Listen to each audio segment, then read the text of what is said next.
আল্লাহ সুবহানাহু ওয়া তাআলা বলছেন, যখনই তার রবের পক্ষ থেকে কোনো আদেশ তাদের কাছে আসে, কোনো উপদেশ আসে নতুন করে, তখন তারা কি করে? ইল্লাস্তামাউ ওয়া হুম ইয়ালআবুন, তারা শুনে তো বটে, কিন্তু কিভাবে? খেলার ছলে। আমি অনেকদিন ভেবেছি যে দুনিয়ার সাথে আল্লাহ লাইভ শব্দটা কেন বারবার ব্যবহার করেছে। ওটা পুরো ডিটেলস আজকে হয়তো বলবো না, দুনিয়ার হাকিকতের মধ্যে গিয়ে বলবো। লাইভ, আল্লাহ বলছেন দুনিয়াটা হচ্ছে খেলতামশার জায়গা, দুনিয়াটা হচ্ছে মাতাউল গুরুর। এই শব্দগুলো আল্লাহ কেন ব্যবহার করেছে? আমি আমার লাইফের খেলতামশার যুগটাকে একটা স্মরণ করেছি, তখন আমার বিষয়টাকে বুঝতে সহজ হয়েছে। আল্লাহ যে বলেছে মা ইয়াতিহিম মিন যিকরিম মির রাব্বিহিম মুহদাসিন, আল্লাহর পক্ষ থেকে যখনই তাদের কাছে কোনো নতুন উপদেশ আসে, ইল্লাস্তামাউ ওয়া হুম ইয়ালআবুন, তারা শুনে তো বটে কিন্তু খেলতামশার ছলে। এই কথাটা আল্লাহ সুবহানাহু ওয়া তাআলা বলেছে নতুন কোনো উপদেশ আসলে। এখন তো আমাদের কাছে নতুন উপদেশ আসবে না, বরং নতুন করে যখন আপনাদেরকে এই কথাগুলো শোনানো হয় মসজিদ থেকে, মেম্বর থেকে, তখন আপনি ঠিক ওই খেলতামশার ছলে কথাগুলো শোনেন, খেলতামশার ছলে। সুবহানাল্লাহ। কেন আল্লাহ সুবহানাহু ওয়া তাআলা এটা বলেছে? আমার একটা লাইফ কেটেছে এরকম, যেটা আমরা ছোট থেকে ইসলামিক ওই কাঠামোটা পাইনি।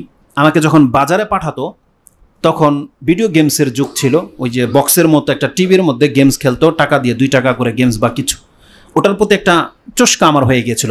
সুবহানাল্লাহ, 8টা বাজে হয়তো বাজারে গিয়েছি, ওই গেমসের তালে পরে খেলতামশা পরে দেখা যাচ্ছে যে 11:30 বেজে গেছে, আমার খবরই নেই যে আমাকে বাজার করে বাসায় ফিরতে হবে। তারা অপেক্ষা করছে, গেলে পাক শাক হবে, মাছ করবে, তারপর আমাকে। আর সবচেয়ে বড় ব্যাপার হচ্ছে আমাকে যে জবাবদিহিতা করতে হবে যে 2 ঘন্টা তুই কোথায় ছিলি, এতক্ষণ কই ছিলি তুই।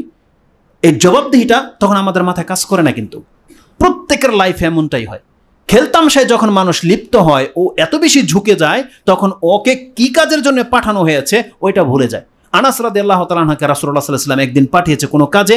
আনাস রাদিয়াল্লাহু তাআলা আনহু ছোট 10 বছর বা 7-8 বছরের ছেলে, খেলতামশায় লিপ্ত হয়ে গেছে।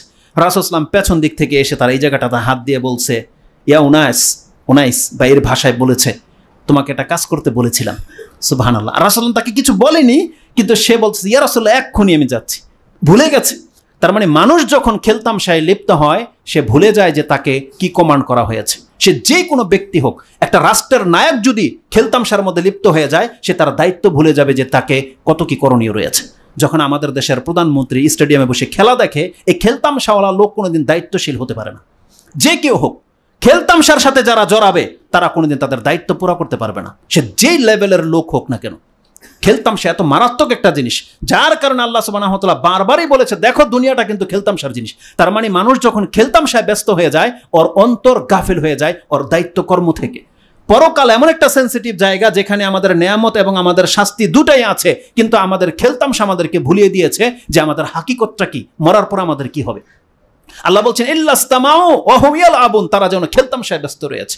লাহিয়াতান কুলুবুহুম, আল্লাহ বলছেন তাদের অন্তর হচ্ছে অমনোযোগী।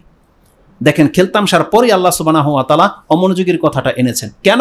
আল্লাহ বলছেন আমি যে তাকে উপদেশ দিচ্ছি, ওর অন্তর এটাকে অ্যাকসেপ্টই করছে না, মানে যাচ্ছেই না ওর অন্তরে। কেন? কারণ ও অন্য ধান্দায় রয়েছে, ও অন্যদিকে ওর অন্তরকে ঝুঁকিয়ে রেখেছে, অন্য কাজে ও ব্যস্ত।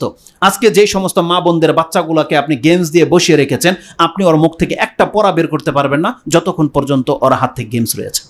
আপনি দেখতে পান মোবাইলের মধ্যে যেসব বাচ্চারা এত বেশি গেমসের মধ্যে ঝুঁকে গেছে, ওর আশেপাশে কি হচ্ছে ওগুলো নিয়ে ওর মাথা ব্যথা নাই, ও শুধু ওই খেলাতেই মত্ত। আল্লাহ বলছেন আমাদেরকে দুনিয়াতে খেলতামশার মধ্যে ঝুঁকে গেলে মানুষ যেমন তার অন্তর মরে যায়, আর কিছু খবর থাকে না। আল্লাহ বলছেন মানুষ যখন দুনিয়া নিয়ে এত বেশি পেরেশান হয়ে যায়, দুনিয়াবি এরকম ঝুঁকে যায়, তখন তার অন্তর মরে যায়, তখন তার উপদেশের কোনো কথার স্মরণ থাকে না। আল্লাহ বলছেন লাহিয়াতান কুলুবুহুম, তার অন্তর হচ্ছে অমনোযোগী। তাহলে আমাদের অন্তর গাফলতির হওয়ার পেছনে এটা সবচেয়ে বড় একটা কারণ যে আমাদের অন্তরে রয়েছে অমনোযোগী।